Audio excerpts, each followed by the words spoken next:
Here, before we even try to go further, I want you to practice this entry into the position back and forth a dozen of times each side to really feel some form of comfort growing into approaching this weird position, and as well for you to know what your wrists and your joints in general allow you to do, and therefore how high or low your pelvis should or can be. So from here, I'm going to, as smoothly as possible, go from one side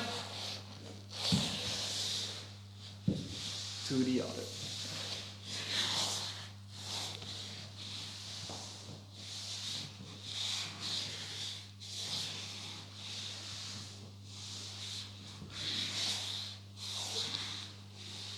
Two very important things are happening here.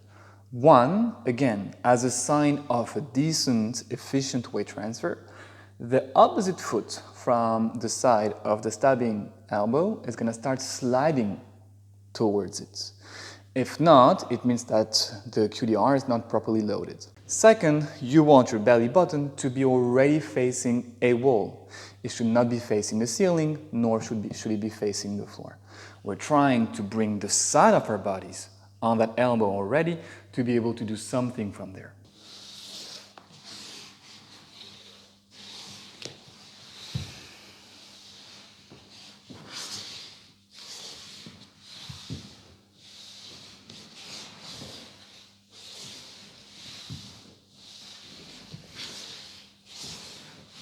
The head just follows.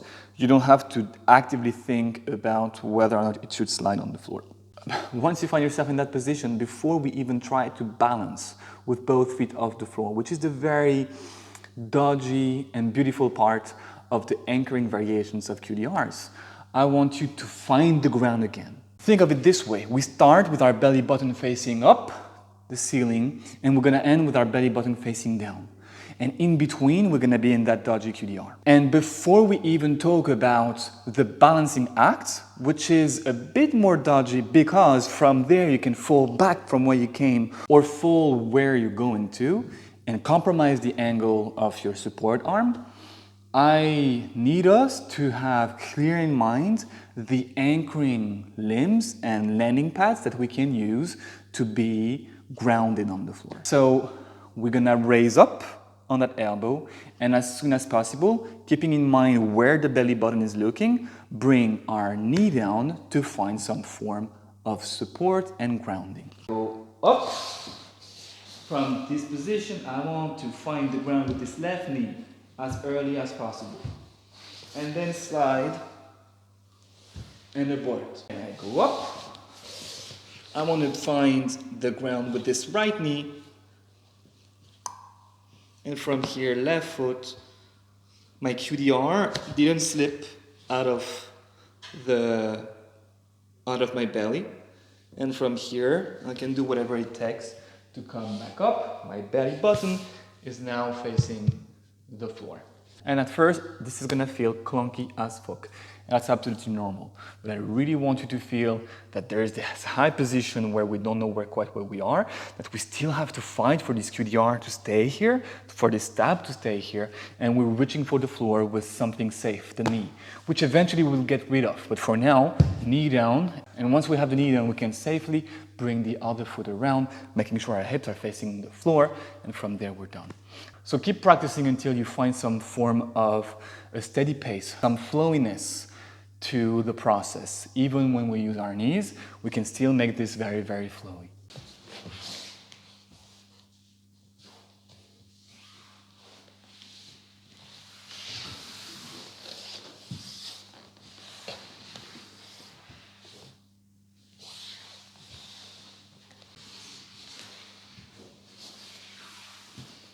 Once you can feel your knee finding this ground in a more and more natural way, well, you're gonna try to slide on the knee. So sliding down the knee is gonna allow us to bring our center of mass down in a very safe way and to create this beautiful flow-work motion where we start on our back, we transition through the QDR, and we end up on our belly. So we're trying to go for a change of levels through a QDR. The moment the knee goes down, I push on both hands to keep sliding down. Therefore, eliminating any kind of clunkiness in the process. There's not anymore a pause as I bring my knee down, showing the word how much I'm struggling. The knee goes down because the knee is part of the movement now. It's not being perceived as a safety mechanism anymore. It's part of the movement because I'm sliding through it. And for me, all these variations that involve the knees are a prerequisite to the more complex variations where we won't use them anymore, where the only thing that's going to land on the floor will be the feet.